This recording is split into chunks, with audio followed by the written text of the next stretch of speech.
అంతరంగ సౌందర్యాన్ని కోరుకుంటున్నాడు. ఎవరైనా పెళ్లి చూపులు చూడడానికి వచ్చారనుకోండి, అమ్మాయి ఎలా ఉండాలని కోరుకుంటారు? తెల్లగా ఉండాలి, పళ్ళు వజ్రాల్లాగా ఉండాలి, పెదవులు దొండపళ్ళలాగా ఉండాలి, హెయిర్ తల జుట్టు పొడవుగా నిగనిగలాడుతూ ఉండాలి, అమ్మాయి నడుస్తుంటే నాట్యం ఆడినట్టు ఉండాలి అని కోరిక. అలాంటి వాళ్ళు ఎవరు దొరకరు కదండి. దొరుకుతారా? దొరకరు. శూర్పణఖలో వాళ్ళు వీళ్ళు దొరికేస్తుంటారు. ఏమండి, దేవుడు కూడా అంటున్నాడు, నాకు వధువు సంగముగా ఉండవలసిన మీరు అంతరంగ సౌందర్యమును నేను కోరుకొనుచున్నాను. ఏంటి అంతరంగ సౌందర్యము? దేవుని యొక్క పరిశుద్ధత, దేవుని యందు విధేయత, దేవుడి దగ్గర తగ్గింపు, దేవుని దగ్గర క్షమాపణ, దేవుని దగ్గర ఔదర్యము. ఇవి అంతరంగ స్వభావము. అర్థమవుతుందండి? ఈ సౌందర్యాన్ని దేవుడు కోరుకుంటున్నాడు. బహిరంగ సౌందర్యం ఏంటి?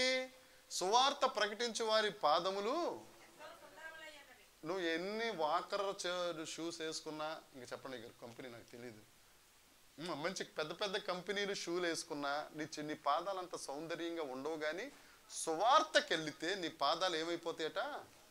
సుందరంగా ఉంటాయి. నువ్వు అయ్యి వేసుకోవాల్సిన అవసరం లేదు. తరువాత సమయోచితమైన మాట, వెండి పళ్ళెములో పెట్టబడిన విచిత్రాల పండులాగా ఉంటుందట.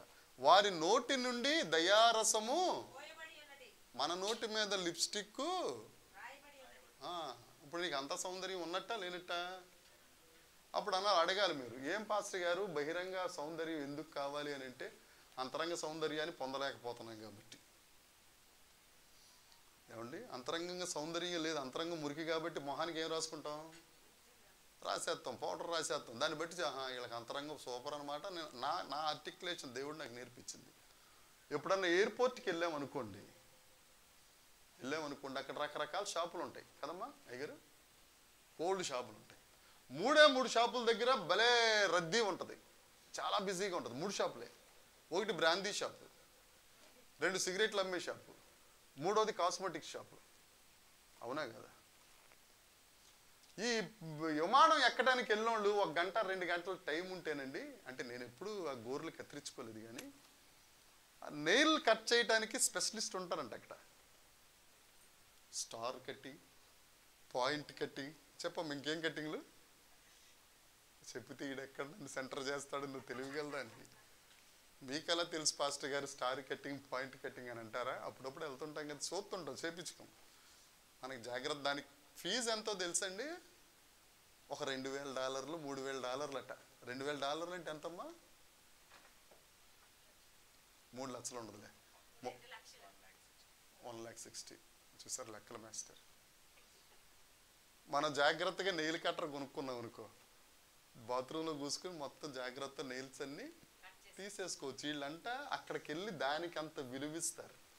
దేనికి? కాస్మెటిక్స్కి, నెయిల్ కట్టింగ్కి, దానికి విలువిస్తారు. కానీ అంతరంగ సౌందర్యానికి మాత్రం చెప్పాలి విలువ ఇవ్వరు. దేవుడు ఏం కోరుకుంటున్నాడు? నువ్వు నెయిల్ కట్టింగ్లు ఎలాగున్నాయి, నువ్వు లిప్స్టిక్ ఏ బ్రాండ్ వేసావు, నువ్వు మొహానికి ఏమి రాసుకున్నావు, నువ్వు తలకి ఏ రంగు వేసావు, ఎవడు దేవుడు అసలు పట్టించుకోడు. దేవునికి ఏం కావాలి? నీ హృదయమునే కోరుకునే దేవుడు ఆయన. బల్లలో మనం చెయ్యేస్తున్నాం. నీ సౌందర్యం ఎలా ఉంది? నీ దగ్గర కనికరం ఉందా? నీ దగ్గర కృప ఉందా? నువ్వు యేసు రక్తంతో అన్యోన్య సహవాసం చేస్తున్నావా? వెలుగులో నడుస్తున్నావా? ఇవేవి లేకుండా, నీకు అంతరంగ సౌందర్యం లేకుండా, పాస్టర్ గారు ఏమనుకుంటాడో లేకపోతే సంఘస్థులు ఏమనుకుంటారో అని రొట్టెలో ద్రాక్షారసంలో చెయ్యేస్తే మాత్రం వారు వివేచించక తీసుకొని దాని వలన ఏమయ్యారు అంటే, చచ్చిపోవడం అంటే చచ్చిపోవడం కాదు. ఈ పండు దినమును నువ్వు చచ్చిపోతావని ఆదాముతోనూ అవ్వతో దేవుడు చెప్పాడు. చచ్చిపోయారు వాళ్ళు, ఆత్మ విషయంలో చచ్చిపోతారు. వివేచించుకుందాం. This is the first week దేవుని సన్నిధిలో, మొదటి ఆదివారం. వివేచించుకుందాం. పునాది గట్టిగా ఉంటే బిల్డింగ్, ఇంజనీర్ గారు, ఎలా ఉంటుంది? గట్టిగా ఉంటుంది. పునాది లేదనుకోండి ఇల్లు ఉఫ్ఫు. కాబట్టి ఆలోచిద్దాం, వివేచించుకుందాం. ఒకసారి ఒక 2 నిమిషాలు టైం ఇస్తాను. 2 నిమిషాల్లో మన పాపాలు మనం ఒప్పుకోలేము. అయినా కానీ పరిశుద్ధాత్మ దేవుని సహవాసాన్ని కోరుకున్నాం. దేవా, ఒక్కసారి నాకు జ్ఞాపకం చేయనైనా, నన్ను క్షమించు ప్రభువా. నీ రక్తాన్ని నా మీద ప్రోక్షించుకుంటున్నాను తండ్రి. తెలుసో తెలియకో వయసు వరవల్లో నేను ఏమైనా తప్పులు చేస్తుంటే నన్ను క్షమించు. క్షమించుటకు ఇప్పుడు సిద్ధ మనసు కలిగిన దేవుడు అయినా కనుక కళ్ళు మూసుకుందాం, దేవుని దగ్గర క్షమాపణ అడుగుదాం. దేవుని దగ్గర క్షమాపణ తీసుకుని ఒక నిర్ధారణ వచ్చిన తరువాత బల్లలో చేయి వేయండి. మరొక్కసారి చెప్తున్నాను, నిర్ధారణ అంటే పర్వాలేదు అనే కాన్ఫిడెన్స్ నీ మనస్సాక్షి నీకు చెప్పితే చేయి వేయండి. ఒకవేళ అది రాకపోతే ఏం పర్లేదు, నేను ఏమి అనుకోను, నేను ఎవ్వరికీ చెప్పను. అందరూ కళ్ళు మూసుకుంటారండి. దేవుడు ముఖ్యం, మనకి మనుషులు ముఖ్యం కాదు.